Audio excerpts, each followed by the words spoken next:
Bonsoir à toutes et à tous, bienvenue dans cette édition. Le chef de l'État est arrivé à Rome ce matin. Professeur Alpha Condé sera reçu demain par le pape François. Les deux personnalités vont évoquer des sujets d'intérêt commun entre la Guinée et le Vatican. Commentaire Sanassi Keita. En visite officielle au Vatican, le président de la République ce dimanche 15 janvier 2017 à Rome. Et Vatican avec en tête Robert Sarah, cardinal catholique, préfet de la Congrégation pour le culte divin et de la discipline des sacrements, ici sur ce tarmac de l'aéroport international de Rome, pour réserver un chaleureux au professeur Alpha Condé. Ce lundi donc 16 2017, le chef de l'État se rendra à la Cité du Vatican et au professeur Alpha Condé discutera avec le pape François de plusieurs importantes, allant dans le sens surtout du renforcement des relations d'amitié et de coopération entre la Guinée et le Vatican. Et puis à marge du 27e sommet France-Afrique, un forum économique s'est tenu dans la capitale malienne. Les entreprises françaises et africaines décident de renforcer leur partenariat. Sanassi Keita du bureau de presse de la présidence. 24 milliards de dollars. En marge de ce 27e sommet Afrique-France, un forum économique Afrique-France s'est tenu. Cette rencontre a enregistré la présence du MEDEF, Mouvement des entreprises de France, et de plusieurs patronats africains. L'objectif étant d'échanger sur les voies et moyens pouvant permettre aux entreprises françaises et africaines de sceller un réel partenariat dans le souci de satisfaire les besoins des populations en matière surtout de développement dans plusieurs domaines, notamment l'agriculture, la pêche, l'énergie, la santé, qui ont d'ailleurs été, entre autres thèmes, largement débattus par ces participants. Tous ces thèmes qui ont été débattus ont été débattus avec des exemples qui pourront servir au CNP Guinée dans la communication que nous allons faire auprès de nos membres pour qu'ils soient informés sur leurs devoirs dans l'économie de notre pays et en même temps connaître leurs droits dans la promotion que nous recherchons pour le développement de notre pays. Le président du Conseil national du patronat guinéen, en compagnie de deux de ses vice-présidents, pense d'ores et déjà au développement de son pays, tout en mettant en exergue le travail. Toute entreprise, tout secteur privé d'un pays reste le moteur de l'économie de ce pays. Donc dans le cas de la Guinée, il est important que nous participons à ces sommets pour que les informations et tout ce que nous recevons comme outils puisse servir à la Guinée pour son développement économique. Les présidents du MEDEF, de la BAD, bref, toutes ces personnalités ont affiché leur engagement de nouer de solides relations de partenariat entre l'Afrique et la France, surtout dans le domaine du business. Dans le reste de l'actualité 2017, des nouvelles mesures sont envisagées au sein du département du commerce pour booster le secteur. Une rencontre s'est tenue récemment entre cadres du département pour présenter les acquis et se projeter sur de nouvelles perspectives. Mamadi Gassama nous signe ce reportage. Considéré comme un secteur pourvoyeur d'emplois, le secteur du commerce doit relever le défi de la réglementation.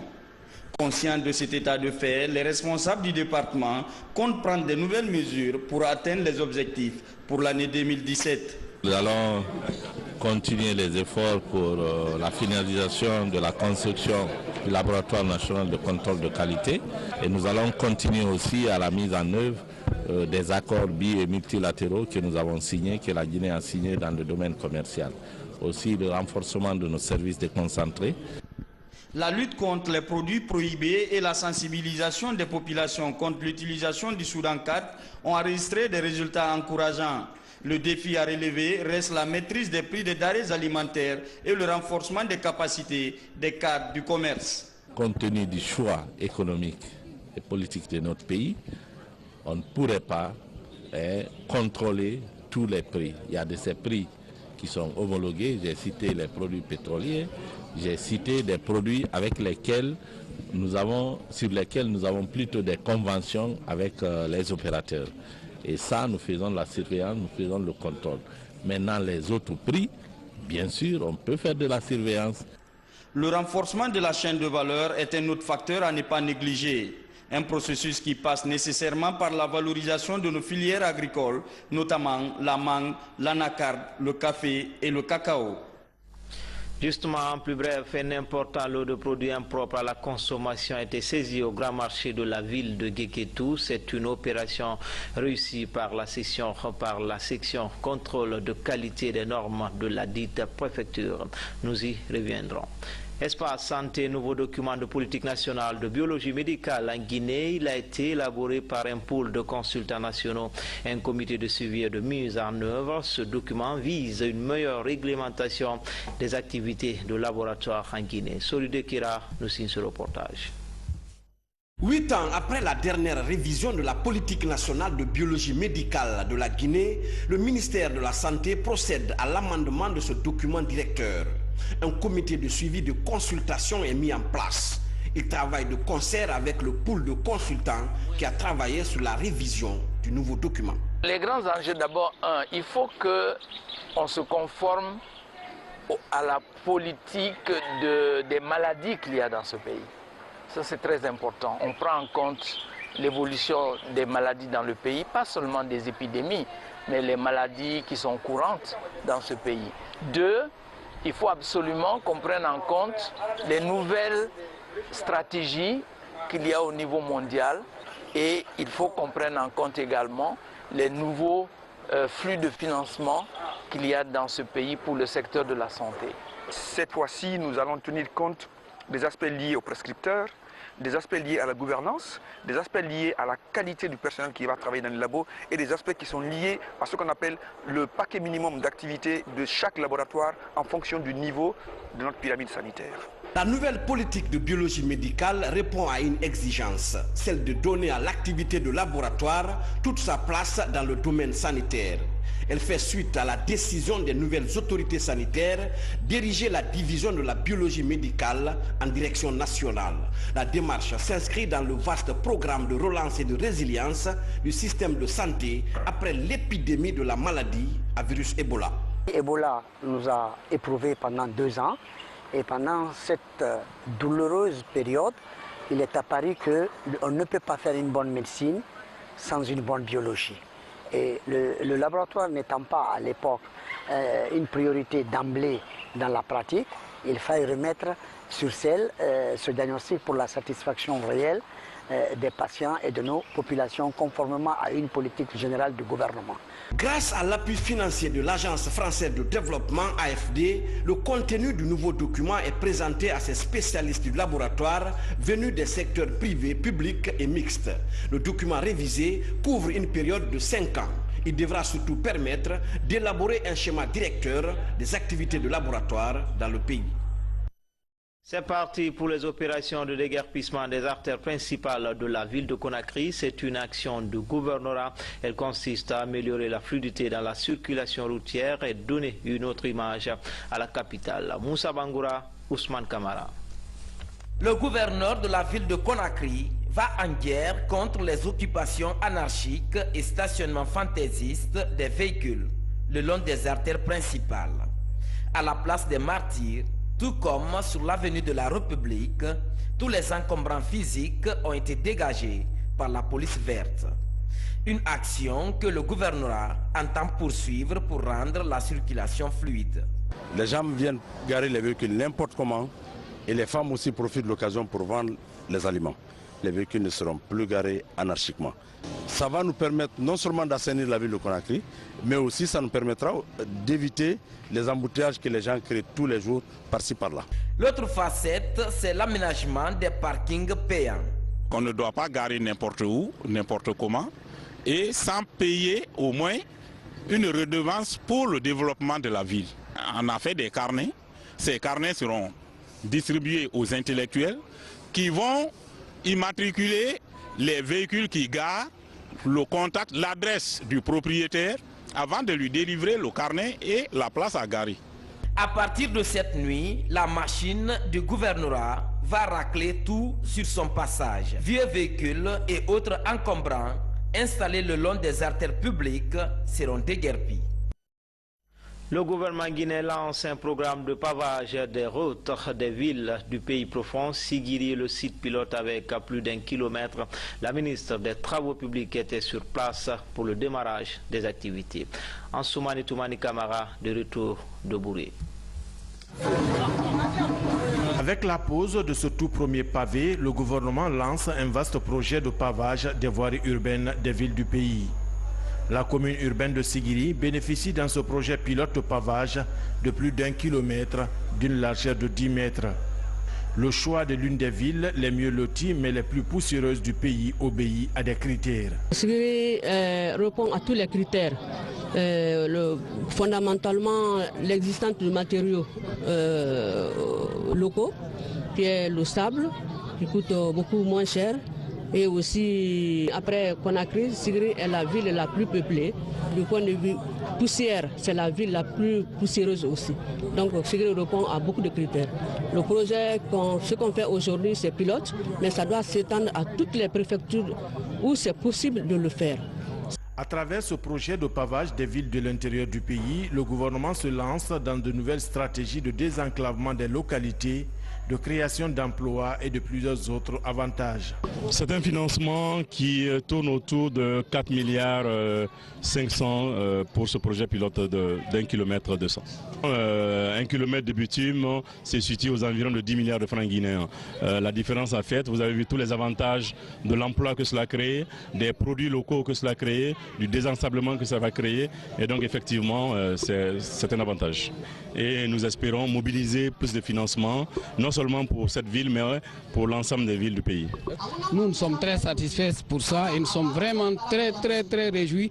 Et nous félicitons Madame la ministre qui a voulu initier ce projet dans notre commune. Nous allons prendre toutes les dispositions pour que les travaux s'exécutent dans les normes, que les travaux s'exécutent vraiment dans la tranquillité et nous allons veiller à cela. Sur plus d'1 kilomètre de route, Sigiri va changer de visage avec ses pavés produits grâce aux matières premières locales. Ce nouveau visage sera plus attrayant avec la poursuite des travaux de bitumage des 17 km de la voirie urbaine de la cité aurifère. Des travaux arrêtés en ce moment. Dans l'actualité également, des variétés de riz tolérantes aux maladies sont introduites dans les champs des pays voisins avec des résultats satisfaisants.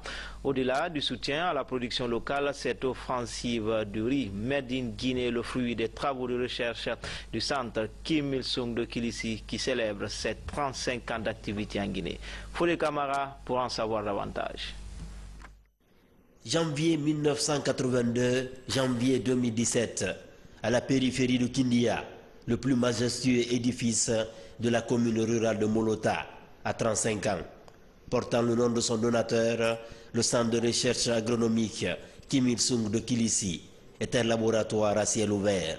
Ça et là, des pépinières de sélection des variétés aromatiques et des essais de fertilité.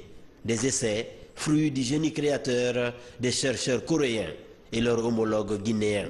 35 ans, c'est vraiment un âge mûr, adulte. Et les pères fondateurs de ce centre ont vu juste parce que les intrants biologiques, notamment les semences, permettent d'accroître la productivité des cultures de 30% environ. Le modèle de coopération agricole développé à Kilisi s'apaisantit notamment sous le programme sélection et amélioration variétale des légumineuses alimentaires, arachides, soja et niébé, mais aussi du maïs et du riz, des semences améliorées, tolérantes aux maladies, qui commencent à s'imposer au-delà des frontières du pays. Certains CK tels que la CK 73 qui a une résistance à la ferrugineuse, n'est-ce pas, est diffusée, est appréciée au-delà de la Guinée en Côte d'Ivoire, au Nigeria, en Sierra Leone, au Libéria. C'est vraiment la capacité encore de recherche de la Guinée qui est ainsi mise en valeur, mais nous devons continuer, nous devons poursuivre, l'amplifier et positionner la Guinée comme pourvoyeuse de semences de qualité, notamment en riz. 35년 기간에 여기 농가에서 이제 많은 Et en même temps, je veux souligner le résultat qu'on peut voir, qu'on peut sentir maintenant sur les champs maintenant. Donc je pense que c'est un grand résultat, c'est un grand fruit des exploits, des efforts sans cesse pour aboutir les ambitions de l'autosuffisance alimentaire. Donc, et en même temps, au nom du gouvernement de la République populaire démocratique de Corée, je souhaite que ça continue sans cesse. Des enjeux environnementaux sont aussi pris en compte pour satisfaire les aspirations de gestion durable des sols. Les autres défis de développement durable consistent à baliser davantage le chemin de la recherche pour améliorer la résilience, la productivité et la diffusion des semences améliorées à travers un réseau de producteurs sémenciers. Autre facette de l'actualité, la première édition de la compétition Conakry Hackathon 2017 est lancée à la Blue Zone de Dixine. Elle a pour objectif de permettre aux jeunes de travailler en équipe et de créer des projets numériques innovants. Explication, Sédou Bandiaï. C'est une compétition dénommée Conakry Hackathon 2017. Elle met en course des jeunes développeurs et entrepreneurs dans le secteur de l'économie numérique. Le lancement du Conakry Hackathon 2017, qui est une compétition en fait qui regroupe des concepteurs, des personnes de compétences variées, qui vont donc concourir pour développer des applications et des solutions tangibles pour le développement de la Guinée. Donc c'est des solutions à 100% numériques qui vont être donc présentées lors de ce hackathon. Dans son plan d'action, le projet compte accompagner les entreprises dans le domaine de l'informatique, de l'environnement et de l'énergie renouvelable. On a eu l'opportunité d'améliorer nos prototypes d'applications et aujourd'hui on continue. Et à la fin de la journée, on présentera les différents projets qui ont été effectués par les différents développeurs. Notre projet est un système de transfert d'argent similaire à Western Union, MoneyGram et Wari. La compétition elle est très rude parce que j'ai eu à voir les projets que les autres aussi ont présentés. Et ce sont des projets vraiment bien qui nous poussent encore à mieux revoir tout ce qu'on a fait, à nous améliorer encore plus parce que nous voyons que ce n'est pas un petit truc, c'est vraiment quelque chose de lourd et nous allons mettre le paquet pour réussir la chose. Démarré avec 80 groupes de jeunes, le projet a retenu après les premières évaluations 15 groupes. Après la deuxième phase, 3 groupes seront retenus comme finalistes.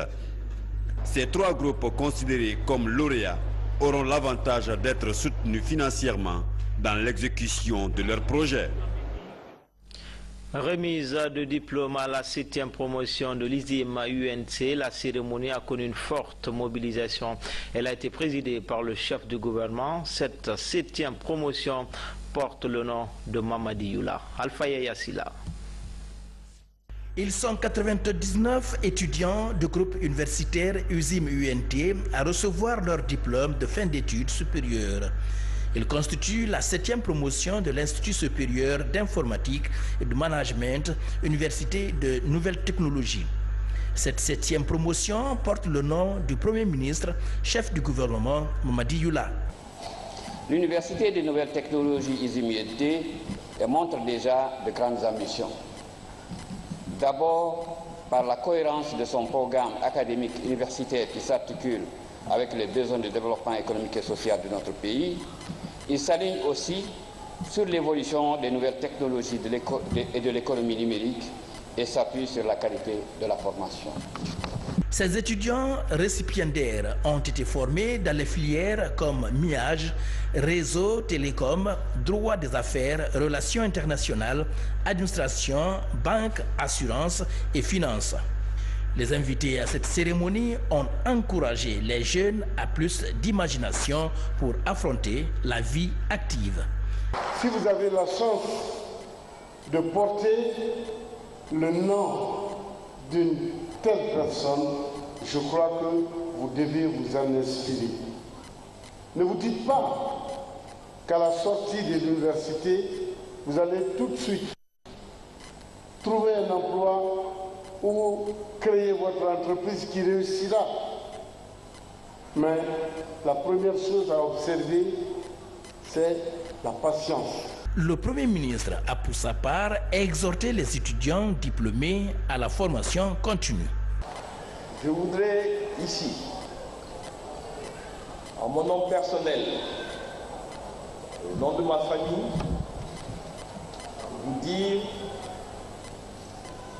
que j'en suis reconnaissant et très flatté, et surtout, j'espère que ce choix sera mérité et qu'il permettra d'aboutir à des lendemains meilleurs pour nous. La 7e promotion Mamadi Youla de l'ISIM UNT a débuté les festivités de fin de cycle par une conférence débat sur le thème employabilité des jeunes en Guinée. Même cérémonie à l'université Roi Mohamed VI de Conakry, c'était du côté du Palais du Peuple. En total, ils sont plus de 700 étudiants issus des différentes promotions de cette institution d'enseignement supérieur. La promotion 2016 porte le nom de Dr Ibrahima Kassory Fofana. Compte rendu, Saint-Martin Fancinadouno. Plus de 700 étudiants, toutes filières confondues, sont au terme de leur formation universitaire. Ils sont le fruit de l'université Roi Mohamed VI de Conakry. Les nouveaux diplômés arrivent sur le marché de l'emploi, rassurés de la qualité des enseignements reçus. Je suis fier de moi-même et fier de mes parents qui m'ont accompagné tout au long de mes parcours. Donc je suis à peine prêt de servir ma nation et même si ce n'est pas au compte de l'État, je suis prêt pratiquement, physiquement et intellectuellement. Les mots me manquent pour exprimer cette joie. La formation que j'ai reçue à Roi, cette formation est une bonne formation. Et la formation, elle va me permettre d'avoir un bon emploi. Plusieurs parents et personnalités du pays participent à cette fête de fin de cycle universitaire. Des personnalités venues saluer l'effort fourni par cette institution d'enseignement supérieur privé dans la formation de cette promotion. Une promotion baptisée Ibrahima Kassory Fofana. Le docteur Ibrahima Kassory Fofana, que je connais très bien, recevra ce baptême avec beaucoup de fierté, certes, mais avec beaucoup de préoccupations, dans la mesure où, aujourd'hui, au centre de ces préoccupations, qu'est-ce qu'il faut faire de ces jeunes qui sortent de nos universités pour qu'ils soient intégrés dans le processus de la croissance qui pointe à l'horizon. Au-delà de la formation théorique et pratique reçue, les étudiants sortants bénéficieront d'un accompagnement technique et pédagogique de leur université dans la recherche du premier emploi. Nous avons constaté, nous avons remarqué que sur le marché de l'emploi n'est pas facile. Il y a tellement de diplômés sur le terrain, alors nous avons mis en place un comité de suivi, n'est-ce pas, de ces étudiants-là, jusqu'au moment où ils auront leur premier emploi. Ces diplômés sont formés dans plusieurs options comme économie minière, droit, comptabilité et gestion, administration des affaires, sociologie, droit minier. Diplôme en main, tous jettent leur bonnet en l'air, signe de revoir à leurs encadreurs. Ils se débarrassent ainsi du statut d'étudiant pour entamer l'étape de la vie professionnelle. Des étudiants français sont en séjour à Conakry. Ils font des dons de fournitures scolaires et d'équipements sportifs à certaines écoles du pays. Ce week-end, ils étaient à l'école primaire à Simbaya 1 où ils ont offert des maillots de sport. Alia Kamara, reportage. École primaire publique en haute banlieue de la capitale. L'édifice a été rénové récemment, mais l'exécution de certains points du programme scolaire se heurte à quelques difficultés, notamment les cours d'éducation physique. Manque d'équipements sportifs pour l'essentiel. Ce groupe d'étudiants français se propose de corriger la situation à travers un don de maillots et d'autres équipements. On a voulu venir apporter des cadeaux pour les petits enfants en Guinée. C'était vraiment chaleureux, on est vraiment très très bien accueillis ici. C'est vraiment parfait, c'est vraiment émouvant en plus. Ce geste, c'est vraiment un truc qui me tient à cœur parce que venir apporter de l'espoir surtout et reconforter ces enfants qui en ont vraiment besoin, pour nous c'est tout ce qui nous rend fort et c'est tout ce qui nous maintient là. Là franchement c'est trop bien. L'opération va toucher plusieurs établissements scolaires de Conakry et l'école primaire de Wankifon dans la préfecture de Koya. À Simbaya, les autorités pèsent à sa juste valeur ce bel élan de coopération scolaire entre la France et la Guinée. Le don qui a été donné à mes élèves, ça a un sens très profond, c'est un sens de solidarité, un sens d'amitié entre la France et la Guinée. Nous ressentons ça profondément en nous-mêmes, nous sommes très contents. Nous avons su que les étudiants français passent à la Guinée et que l'amitié guinéo-française sera éternelle. L'école primaire de Simbaya 1 dans la commune de Ratoma compte plus de 1300 élèves. Pour la direction de l'établissement, ce don va promouvoir la pratique sportive chez les élèves. Des vivres nouveau-nés orphelins de certains centres d'accueil hôpitaux, c'est un geste du Lions Club Conakry Réveil. Pour cette première opération, c'est le centre nutritionnel de Donka et le centre socio-éducatif de Dubrika qui bénéficient de ce geste humanitaire. Reportage Sekou Souma. Le Lions Club Conakry réveille en fait sa priorité la journée internationale de lutte contre la faim. Cette journée, les nouveau-nés alités et les centres d'accueil sont à l'honneur. Le centre nutritionnel de Donka et le centre socio-éducatif de Dubrika sont visés. Des dons en vivres composés de sacs de riz, de lait, de bidons d'huile et de sucre sont offerts. L'objectif est simple. Qui investit dans les enfants, investit dans l'avenir.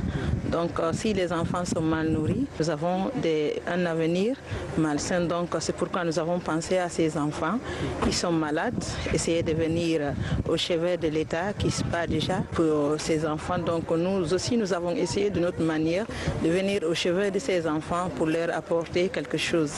Connu dans sa logique d'assister des deux menus, le Lions Club Conakry Réveil veut toujours maintenir le cap. C'est dans cette vision que les membres sont présents dans ces centres pour assister ceux qui sont dans le besoin. La démarche séduit les récipiendaires. Ça montre combien de fois le travail que nous sommes en train de faire est apprécié à sa juste valeur. Et ça nous montre aussi que nous ne sommes pas les seuls à se battre sur ce terrain-là. Ça nous montre aussi que nous sommes accompagnés, nous avons des partenaires qui pensent à nous. Qui dit enfant, dit la mère est à côté de l'enfant. Elle ne peut pas se mouvoir pour aller chercher à manger. Donc tout ce que vous avez envoyé, vraiment, ça va le soulager. Très prochainement, d'autres orphelines hôpitaux du pays seront visités par le Lions Club Conakry Réveil pour accompagner le gouvernement dans son programme de lutte contre la pauvreté. Les populations de Kinsan-Sangoya disposent désormais d'une mosquée moderne avec une capacité d'accueil estimée à 700 places. Les travaux de construction de cette maison de Dieu ont démarré en 2002 et c'est le chef du gouvernement qui a présidé la cérémonie inaugurale. Hadi Kamara, Kabasouma, Alassane Tondon Kamara. C'est cette mosquée qui vient d'être construite ici dans le district de Kinsan-Sangoya, sous-préfecture de Sougeta, préfecture de Kindia. D'une capacité d'accueil de 700 fidèles musulmans, l'infrastructure est l'œuvre d'un fils du terroir, mon ami Mohalim Touri, opérateur économique. C'est vrai, mon père est de Moria, mais ma mère, elle est d'ici. C'est grâce à elle que j'ai décidé d'offrir à cette mosquée au village de Kinsan-Sangoya. Tous les hommes de bonne foi, nous sommes venus, on s'est donné la main, c'est grâce à tout le monde que cette œuvre-là est là aujourd'hui. C'est pas moi seul, au fait, c'est avec toute la communauté des villages. C'est dans une ferveur islamique, empreinte de cordialité et de solidarité, que les fils musulmans venus de Boubouya, de Guémessoro, Yomboya, Balandougou et de Kouyeya étaient fortement mobilisés pour conférer à l'événement toute sa dimension. Occasion pour le Premier ministre chef du gouvernement Mamadi Youla de saluer d'abord l'initiative avant de prodiguer d'utiles conseils à cette population concernant la préservation de la paix. Le chef de l'État s'est toujours préoccupé de tout ce qui intéresse les populations guinéennes. Donc ce ne sont pas simplement les grands ouvrages, les grandes infrastructures, mais aussi ces actions dans les petits hameaux, dans les petites communautés comptent pour les Guinéens. Donc aujourd'hui, il était important de venir au contact de ces populations pour leur transmettre le message du chef de l'État et du gouvernement pour leur dire que les problèmes qui les concernent sont les problèmes de la Guinée, sont les problèmes qui intéressent et le chef de l'État et le gouvernement. Donc nous sommes venus aussi pour accompagner et reconnaître les mérites d'un fils de cette localité, Elhadj Moualim Touré, qui a fait des réalisations ici, qui a réalisé une belle mosquée dans sa communauté, qui a fait des adductions d'eau. Et ça, ce sont des actes concrets. Et aussi, nous étions là aussi pour l'accompagner et lui témoigner notre soutien et notre reconnaissance. Les sages et autres érudits du pays ont également exalté les valeurs de la citoyenneté, du civisme, de la réconciliation, du dialogue et de la paix, une manière d'interpeller la conscience et le sens de responsabilité des uns et des autres sur les principes de base de la stabilité et du développement durable. Enfin, sport foot CAN 2017 ce dimanche, ce sont les équipes de la poule B qui ont fait leur entrée en première heure. L'équipe de l'Algérie a été tenue en échec par la surprenante équipe des Warriors de Zimbabwe, 2 buts partout. Et tout à l'heure, les Lions de la Teranga, menés par Sadio Mané, ont dominé les Aigles de Carthage. Score final 2-0. Mamie Belamo pour le condensé. C'est une formation algérienne, l'une des favorites de cette compétition qui débute cette première rencontre de la poule B face au Zimbabwe avec beaucoup plus d'intensité. Ainsi, dès la 12e minute, Riyad Mahrez ouvre le score, Algérie 1, Zimbabwe 0. À la 16e minute, Marachi parachève une action collective et égalise. Algérie 1, Zimbabwe 1. À la 28e minute, suite à un penalty transformé par Mouchekui, le Zimbabwe prend l'avantage. 1-2 en faveur des Warriors et le score à la pause. À la reprise, les Fennecs jouent le pressing. À la 83e minute, Mahrez obtient l'égalisation. Algérie 2, Zimbabwe 2. Dans l'autre rencontre, le choc de la journée a mis aux prises la Tunisie au Sénégal. Une formation sénégalaise qui domine nettement son adversaire durant les 45 premières minutes avec à la clé 2 buts signés Sadio Mané sur penalty à la 10e minute et Kara Mogi à la 30e minute. Ce score de 2-0 pour les Lions reste donc inchangé jusqu'au terme du temps réglementaire. Le Sénégal est ainsi la première nation à arracher une victoire depuis le début de cette compétition. Pour être plus complet sur cette fête du foot africain, demain dans la poule C, les champions d'Afrique ivoiriens seront opposés aux Togolais de Emmanuel Adebayor et la RDC de Florent Ibenge va défier les Lions de l'Atlas amenés par le nouveau sorcier d'Afrique, Hervé Renard. C'était tout pour ce soir au compte de Guinée Info. Grand a été le plaisir pour moi de vous servir. À bientôt, Inch'Allah.